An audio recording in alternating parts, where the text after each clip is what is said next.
Bright Tutee. Every student matters.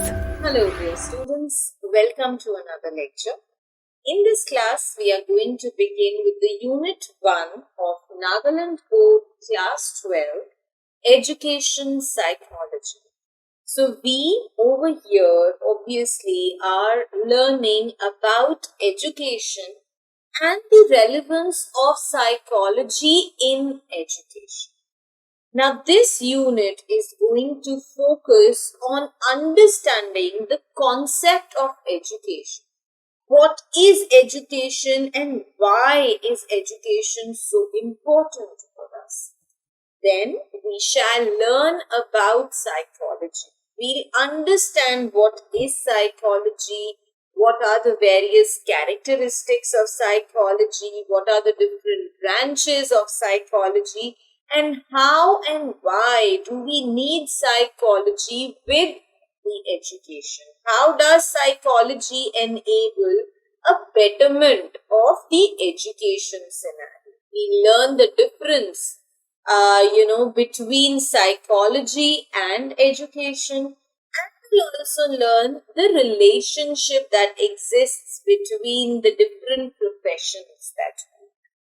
So basically, as the name suggests, education psychology. So the first unit is going to focus on the importance of learning, the importance of gaining education, and why and how is psychology valuable? How and why is psychology important when it comes to education? So this is what we shall be learning in the first unit. Now, as I have told you that we are going to learn about education. Now, what is education? First, let us talk about that. We know that the human beings are made up of two aspects. A human life is divided into two aspects. There are two phases of a human life. One is the biological and the other one is the sociological aspect. So this is how we can broadly classify our human life into. Now, when I talk about the term biological, now what is biology? We all understand biology means everything that we gain through nutrition. We came into this world owing to reproduction, which is a part of biology again. So whatever, human life we are able to maintain, we are able to transpire because of the biological changes that take place in us. They refer to the biological aspects of the human life. On the other hand, the word sociology. Sociological changes, the word social is what we get from sociological changes. Social means something that connects you to the society. And how are we connected to the society and how well are we going to be able to connect to the society? With the help of our education. It is only and only how well educated we are. Is it going to be determined? Is it going to be decided? How well, we can get in sync with the society? How well we can adjust and adapt to all the changes that take place around us? And what is the kind of relationship, the social relationship that we have? So a human life, as I told you, we are made up of biological aspects. Obviously, biology is what makes us. And then the second thing that defines something in us is our sociology, the social aspect of our lives. Now, we know obviously that we are different from the animals. And why are we different from the animals? Because we are educated. We say this, there is nothing else that is different. Both of us are living beings, both of us eat, both of us sleep, both of us respire. Both of us have got sense organs, and everything remains the same when I compare a human being and an animal. But what is the most remarkable difference that exists between the two? That is the education. A human being is different from an animal because a human being is educated. And this is where education comes into picture. This is how education separates us from the other living organisms and even from the other human beings. We are going to read ahead that even two human beings are different from one another, and that again depends on the quality of education that they have. Fine. So basically, a man, when we say that a man is different from an animal, the reason why we feel that a man is different from an animal is because he's educated.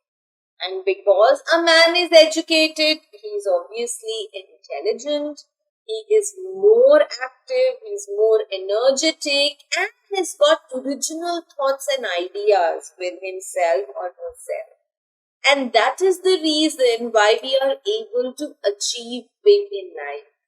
We've never seen an animal getting success. Why? Because of the lack of education in their species. On the other hand, the human beings, if they make the most out of their education, can achieve, an infinite height, can achieve the apex of success in whatever field they proceed towards. So now basically, why and how does education separate us, from the other human beings or from the other animals? Is by what we learn out of them, what we derive out of them, how much we gain out of them. This is what is going to define us, is going to define our character, and is going to further define our success in life.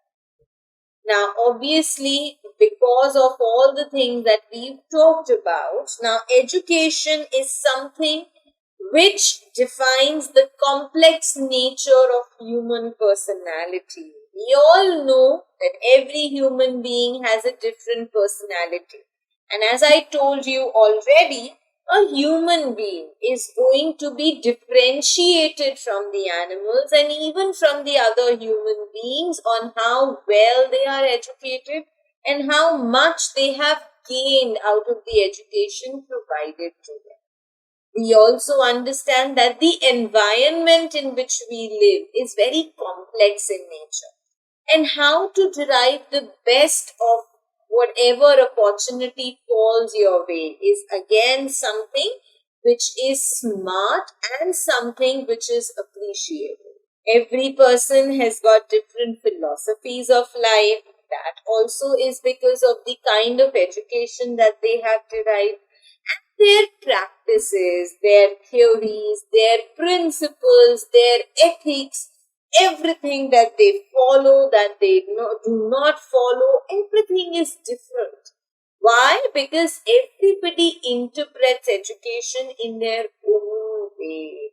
They get what they want to get from the education, and people who end up becoming more successful than the others are basically because of the worth that they have understood of education.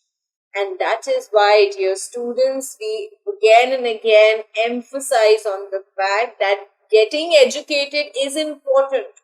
But right education, getting the right, idea of how to get yourself educated and what to learn, what to retain in your mind is more important. So that is why we say education is important for us. Now, on your screens, you can see these are a few definitions, the 5 definitions that we have for education by some of the most learned, the wisest people across the world. We have Mahatma Gandhi, who feels that education means all round drawing out of the best in child, man, mind, and spirit. It means literacy is not the end of education or even the beginning. It is one of the means through which a person can get educated. Like I have told you, everybody goes to school, but not everybody is educated. You know why? Because not everybody ends up learning. There are so many people who do go to school but only are physically present rather than getting anything beneficial out of them. So, like this, my dear students, there are 5 definitions that you can see on your screen. We have Mahatma Gandhi, Sri Aurobindo Ghosh, Dr. S. Radhakrishnan, then we have Upanishad, a definition which is taken from Upanishad also, and Bertrand Russell. Now, one piece of advice that I would like to give to each one of you, that whenever it comes to writing a definition, you have to make sure that the definitions written by you are exact. Okay, your definitions cannot be changed in your own words. When it comes to the concepts, yes, everybody has a different way of explaining or writing the answer. But the definitions have to be written accurately and in the most proper manner. There should not be any discrepancy from what we see on the screen and what we can, write in our papers. So please do remember and learn your definitions very well.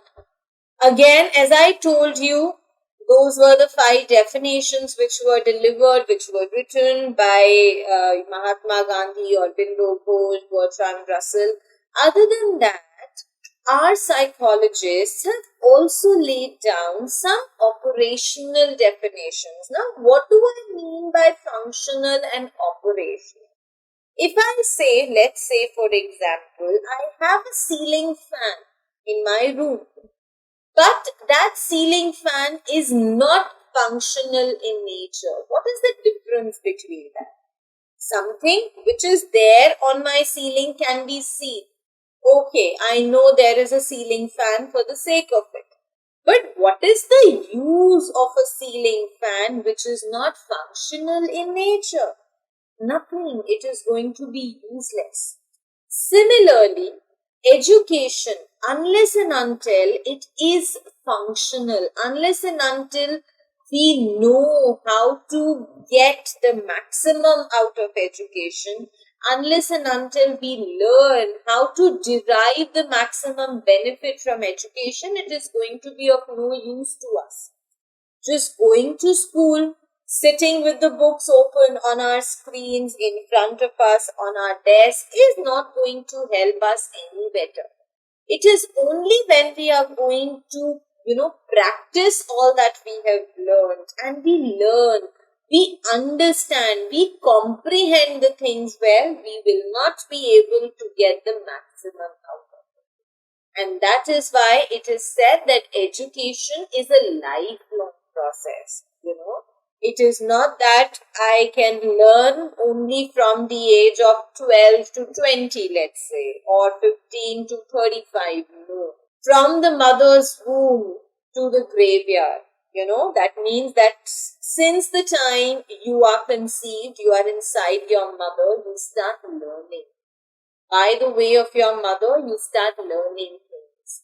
And your learning, your education stays with you till the time you die, till the time you're buried in your tomb. Now, when I talk about education, there are many aspects of education. We have schools, we have colleges, where we go to learn. But other than these formal places where we go to learn something, there are so many informal organizations, there are so many informal agencies that end up teaching us. Our parents, our home, the movies that we watch. If we want, we can learn something from those movies also. The newspapers that we read, the web series that we see, maybe the environment, if we get a time to look at the environment around us.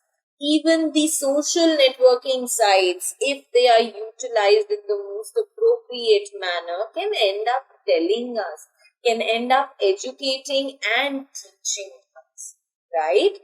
For example, if I say that I am watching some movie, some sci-fi, some, scientific movie that I am watching on the television, there are so many new things that I would be able to learn out of it. Some new scientific terms, some new inventions, some theories, some principles, and on the top of it, some good vocabulary, their accent, their pronunciation. So, from everything that we read, that we watch, that we hear, there are multiple things that can be learned out of it. Now, we get education, and this is the most surprising factor about education, that at times you get education, at times you learn, even when you are not aware of it. We think that only when we are going to school, we are going to learn, we are going to get education. That is wrong. At times when we are playing with our friends, then also we can learn something or the other. As I gave you an example of watching a movie, we learn something from that. Talking to a friend on phone probably is going to teach you, is going to impart you with something new that you probably did not know. Helping your mother in the kitchen, learning about the spices, the importance of the different spices that we have. That is again education. And therefore, whatever experiences we have in life, every experience teaches us in one way or the other. Every experience is educative, and that is why we say that learning is a continuous process. It is not something which is confined to a number of years. It is something that will continue to move ahead, that is going to move with you in life. We grow old, we learn more things. So this is why the education, when we say, is so important for each one of us. Now, as I told you at the beginning of this chapter itself, that in this unit, we are not only going to learn about what is education and why is it important to be educated, but also how is psychology helping us, in order to impart a better education to the students. What is the role of psychology in it? Now, before we understand the role of psychology, it is important for us to understand what is psychology in itself. Now, psychology is derived from the word psyche and logos. Now, the word psyche means something which is your soul, something which is inside you. And logos means a science or a stream of a subject, the study of a subject. So basically, if we join the two words together, we understand that psychology is that stream of study, is that subject wherein we learn about our soul, wherein we learn about what is going on inside us. Rather than what is there on our face, on our body, no, what goes deep down inside us is more important, because by the end of the day, that is what defines our character. One may be very wonderfully dressed. Imagine a man who's wearing the smartest suit, is very well dressed, hair properly combed, shoes properly polished. So he looks like a perfect gentleman. But the moment that person starts to speak, you see the person, using an inappropriate language with somebody else. And that is one education comes in. So how you look does not matter, but what is there inside you is what matters the most. And therefore, psychology is the study of us, deep inside us, our soul, our mind. Now, obviously, psychology, when we say, we can study the psychology, we can study the mindset of a person. You can study it of two people together, of an organization, and everything can be studied and can be interpreted in one way or the other. And therefore, it is very important to learn psychology because it studies our mental process. It studies what is there inside our mind, not brain. Brain and mind are two different things, and we are going to learn that in Unit 5. So, what is there inside our mind is what defines our mental strength. It defines our mental character. It defines our behavior. It defines our characteristic. It defines our experiences. And that is when psychology comes into picture. Now, as I just told you that learning and studying psychology is going to help you understand your mental process, your experience, your behavior. But how does it help us do that? Now this, for example, I'm going to explain this with the help of an example. Imagine yourself going out of your house in the middle of a July month when it is extremely hot, if I talk about the place. So it is extremely hot, middle of the day, 12 noon, you have to go out for some urgent work. Okay? Now, if you are going for something which does not interest you, where you are going willingly, where you don't want to go, but just out of an obligation you are doing that, would you be happy with it? Obviously not. You are going to feel the entire journey to be very uncomfortable. You are going to feel the heat. You are going to feel the sweat. Every time you perspire, you're going to feel that. Why? Because in our mind, we are not happy that we are out of our house on this sunny afternoon. On the other hand, take another situation where, again, it is a hot sunny afternoon, it is 12 noon, you have to leave your house. But this time you are leaving the house because you have to meet your friends. You have to go out for a movie with them, you have to go out for a wonderful lunch with them. Now, since you are looking forward to meeting your friend, you're looking forward to enjoying a wonderful afternoon with your friend, all this discomfort is not going to bother you. Because in your mind, you are very happy. And since you are happy, obviously all these discomforts, all the problems that you might have faced are going to be kept aside. And that is why we say that mind, as I told you, is something that is going to define what is, it that drives us ahead. Our mind is going to continuously work every time, even when we are sleeping. Believe me, our mind is not going to sleep. We dream in our sleeps, right? There are times when you are fast asleep and there is a knock on your door.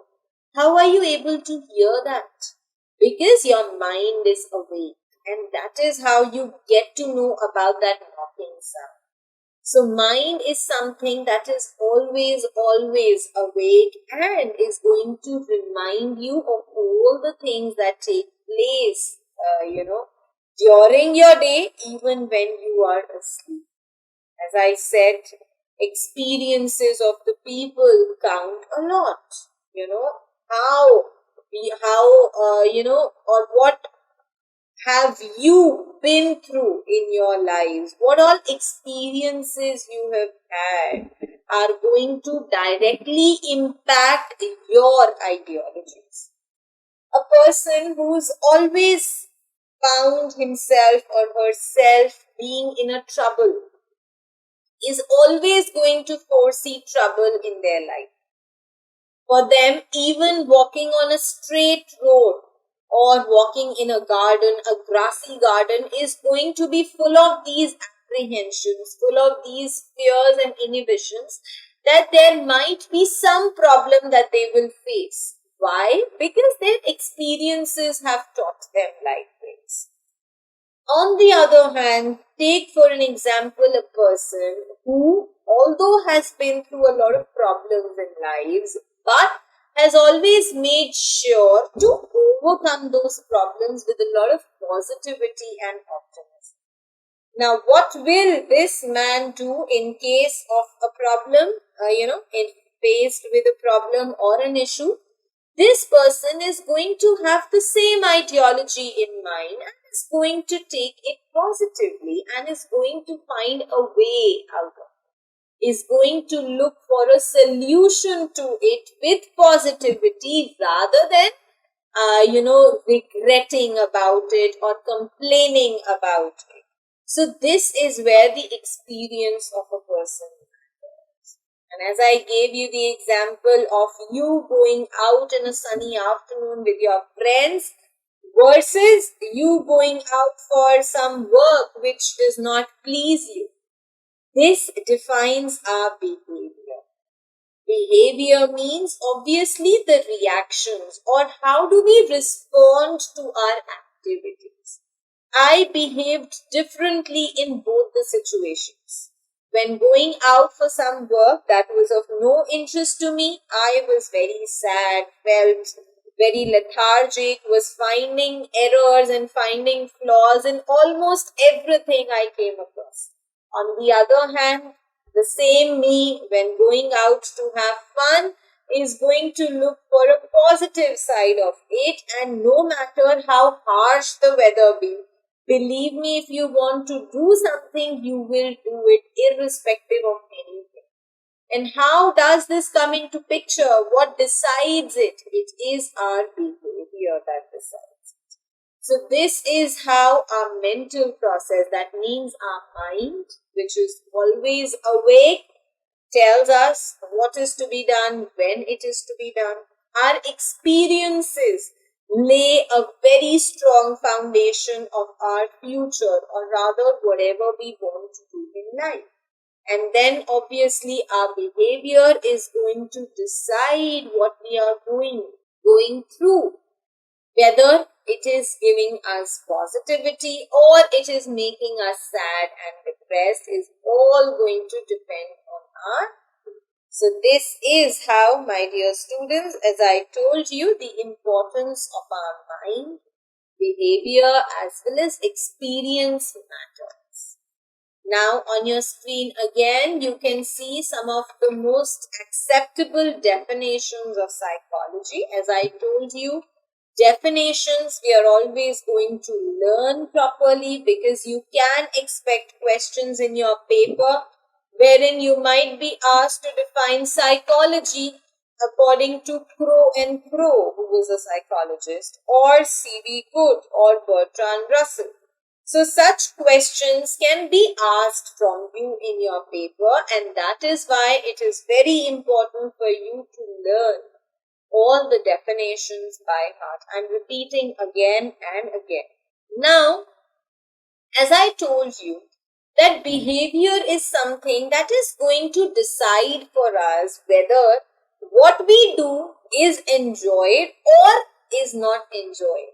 Right? This is what we learned. We took the wonderful example of going out on a hot sunny afternoon. Let me take some other example. For example, I am going for a swim, let's say. One is the situation where I am going for a swim only because my mother wants me to, because she is afraid that I might become lazy and fat and a couch potato being at home. And the second situation is when I want to go for swimming myself because I wish to keep myself active and strong. Now, in the first situation, how are you going to behave? You're going to be very annoyed and irritated with your mother, telling her that you don't want to go but are still going because of her choice. And in the second situation, things are going to be very smooth and light-hearted for you, and you're going to enjoy every swim, every stroke that you make, every dip that you take. Why? Because it was very special and important. So that is where behavior comes into picture. And we know what is life. Life is nothing but a combination of both activities and our behavior. There are so many activities that we do every day in our lives. Walking, swimming, running, sleeping, eating, talking, dancing, exercising. All these are the activities, which is one part of our life. And the other part of our life is our behavior. It is how do we think, how do we reason with things, how do we imagine things, and also how effectively you exercise your feelings. If I have decided that I am going to be happy no matter what, I am going to make sure that under every circumstance I am going to keep myself happy and satisfied and proud. And with this determination in mind, believe me, there would not be anything that would stop you from achieving what you want.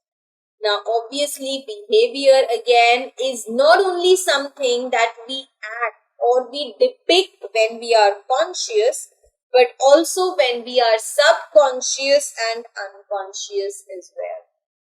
When I am all wide awake, the way I am behaving with people, the way I am talking to people, the way I am greeting people, that defines my behavior. When I am subconscious, that means I'm just lying down with my eyes closed because I want to give some rest to my mind. That is the stage when I am subconscious, when I have though tried to keep my mind at calm, at peace, but it is still working. So what do I do? How do I do things at that point of time is again that defines my behavior. And even when we are unconscious, even when due to, let's say, any illness or any medical emergency, let's say I become unconscious, how do I behave in that situation? How well do I act? How composed I keep myself, and keeping in mind that I don't end up misbehaving with anybody, taking advantage of my state is again that defines my behavior. And obviously that is how human beings are different from animals. Why? Because of their behavioral changes. Even the children, the adults, they all are different from each other. Why? Because of the changes, because of the implications of their behavior in their life. So it is your behavior, my dear students, which defines you, which refines you, and which makes you known by the people. Now, let us move ahead. Here on your screen, dear students, you can see some of the events that took place in the history and played a very important role in the history of modern psychology. In the year 1879, again, this is something that has to be learned by you. So, in the year 1879, Wundt established his first laboratory. In 1890, it was William James who published the book Principles of Psychology. 1892, it was G. Stanley who founded the APA, and so on and so forth. So this is how education and the behavior, had grown and developed over the years. This is how the human, the modern psychology has progressed with the growing years. And as we have just learned that psychology and a human behavior go hand. Now, my dear students, I'm going to pause here. In my next lecture, I'm going to continue and begin with teaching you the different branches of psychology. So I shall see you all now in my next lecture.